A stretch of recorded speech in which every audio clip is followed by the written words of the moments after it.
Hey, what's going on there?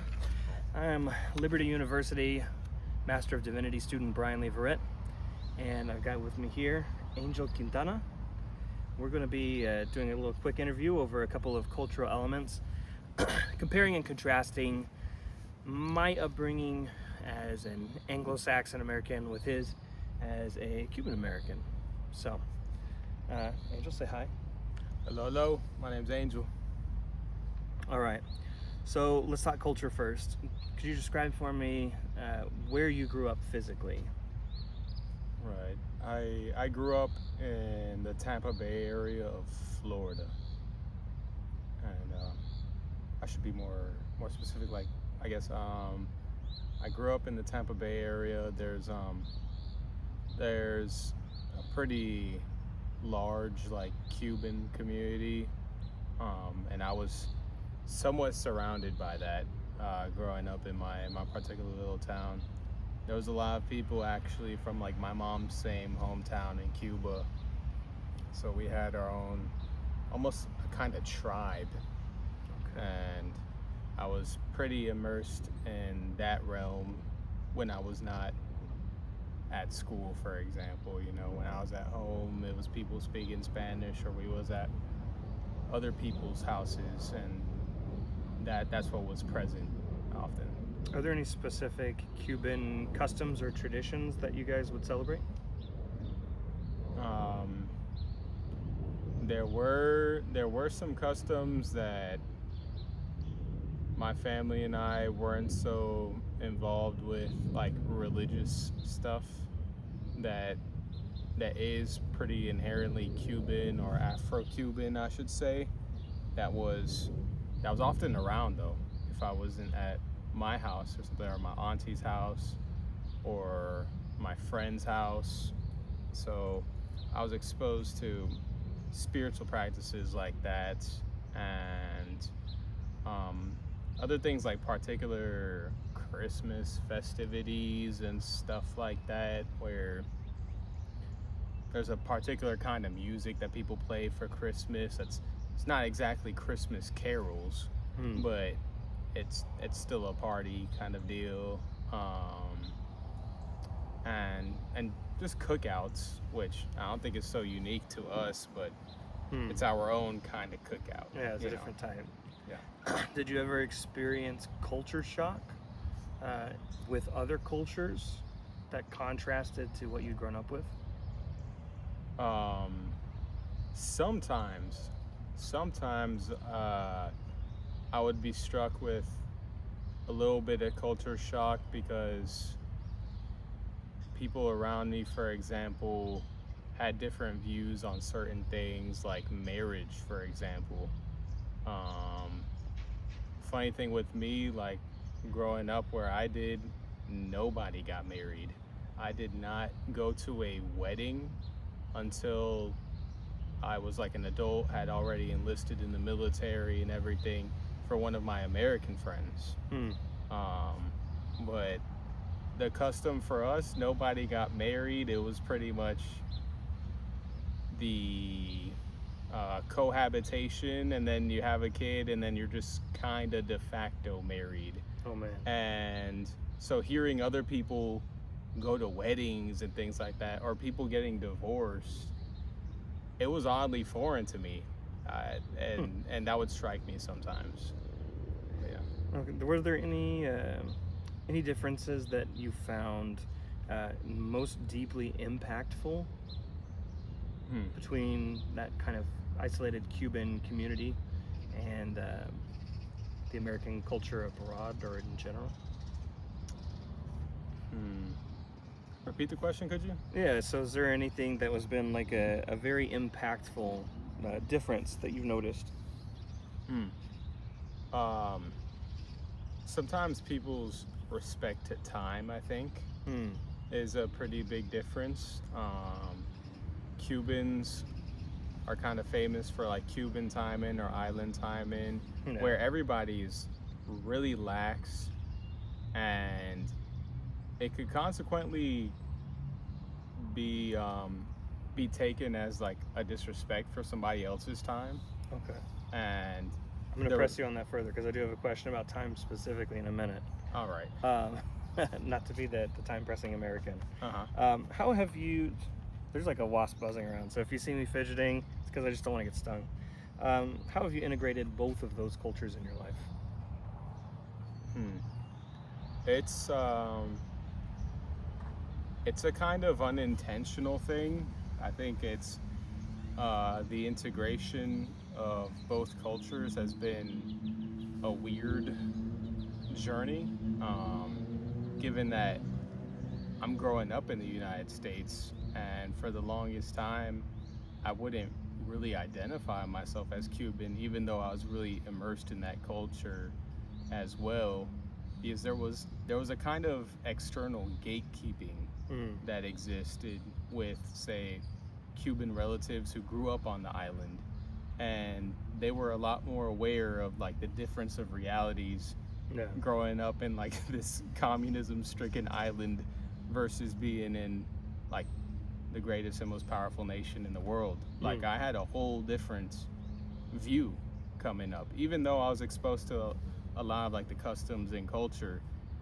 There was just something different, and it's things that I still can't wrap my mind around even today. That could be a hard thing to integrate for sure. Yeah. Sure.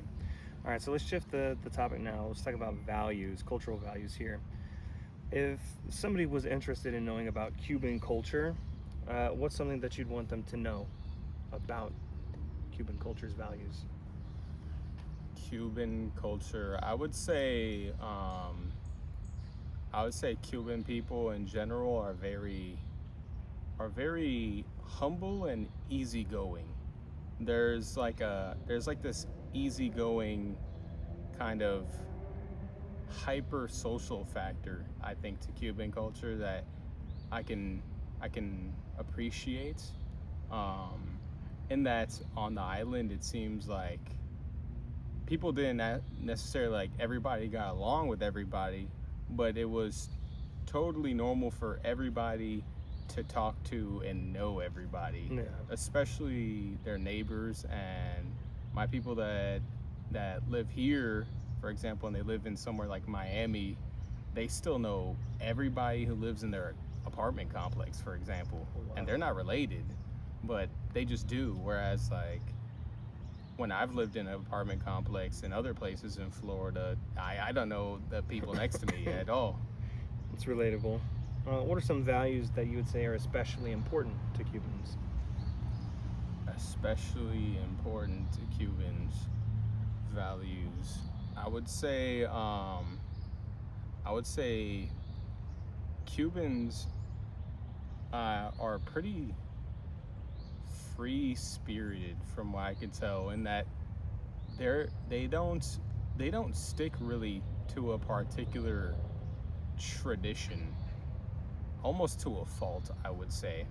But that just is the case, and they're they're very it can be very industrious in that they're willing to risk it, say, in a different country on like the other side of the planet where there's no other Cubans around, for example, and just like forge a different kind of path.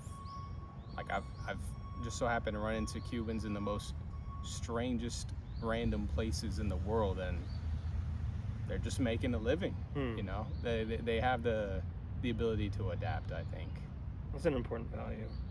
And what would you say is the role that religion and spirituality plays in the Cuban community? I know you spoke to that a little bit briefly, and I know the Cuban context is slightly different than some of the other Caribbean or Latin cultures.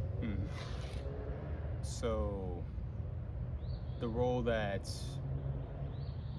religion plays, I think, is pretty distinct compared to like the rest of like the Caribbean or like Latin America, in that religious practice has been actively suppressed by the government for the past few generations, to where there's not like this overarching like evangelical constituency like in other countries, and whatever fruits come from that. So it's almost weird in my attempts to like connect with other Hispanics that do have that like evangelical background or even a serious Roman Catholic background, I don't see much of that.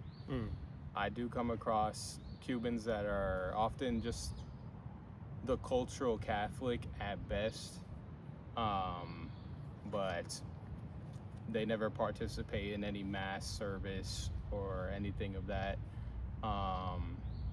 They're almost they're pretty secular from what I could tell. If they're not pagan, then they're secular. So it doesn't seem to play all that much of a role. Okay. And we talked about this a little bit briefly, and I paused you. So let's talk about what is island time? What does that mean? Island time. Time seems to be a much more fluid reality on the island versus in on the continent, like in the United States. If you're expecting to get something to get done and you agree with some other party that you're gonna do it at this time, you should be prepared for it to be done like 3 hours later at the earliest or days later. And people have a way of just kind of their view of time isn't so rigid, and punctuality isn't all that much of a thing. If there's something to do, they might get distracted in a conversation with their neighbor or some guy down the street that they haven't seen in a while, and very quickly pretty much everything will get delayed. But they seem to just kind of value this kind of short-term thing over respecting like somebody else's time or expectations. Okay. Yeah. How do folks in that culture handle conflict? How do they handle conflict? Disagreements, arguments. Right. I'd say that they wouldn't handle conflict any differently than most people that I've witnessed. You know, some people that have tempers and they're prone to get violent. I mean, at the slightest thing, and other people are particularly patient and gracious, long-suffering, I should say. Yeah. To where they can think through something before escalating.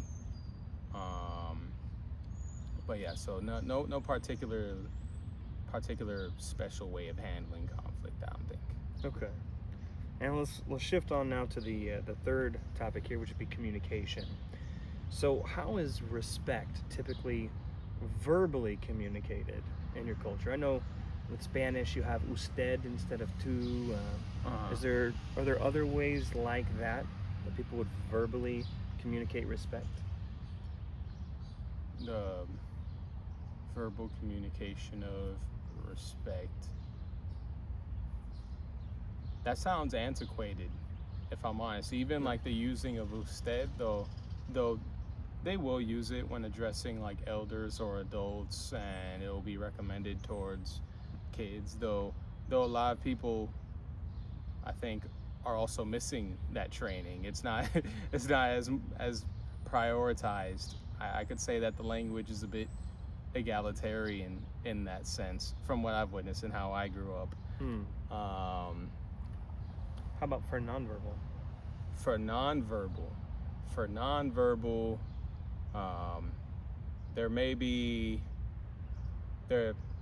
there was always a necessary like greeting of everybody if I entered into some setting, like and especially the elders. I would have to go and shake hands with everybody individually and say hi, and that's something that sticks out to me that I appreciate. You know, it's just like it's like an acknowledging that somebody's there, and that's something that still remains today that I appreciate. Would you say that culture is more direct or more subtle in how they communicate? I would say more direct. I believe more direct, often bold, and even obnoxiously loud. in their expression. Yeah. Okay. Are there any specifically American gestures that you found or find confusing or offensive? I know some cultures like find the thumbs up to be particularly impolite. Other cultures with the okay. Is there any gestures like that that Americans, white Americans, for example, might use that perplex you or offend you?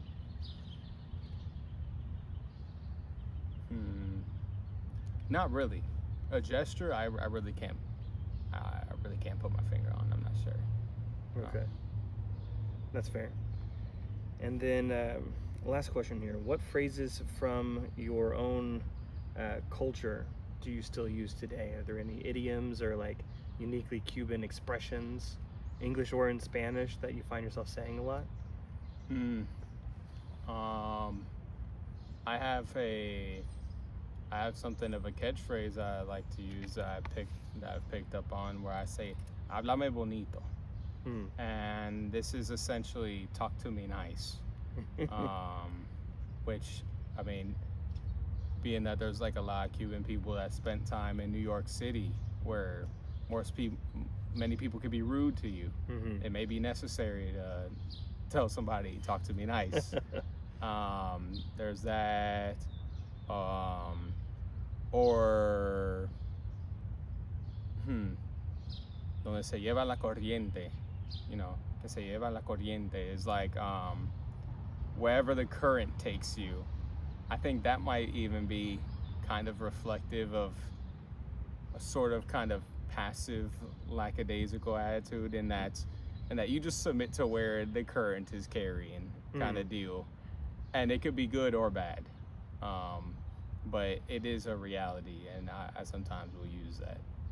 Oh, nice. Yeah. Awesome. Hopefully that's been kind of a good insight for what Cuban American culture looks like.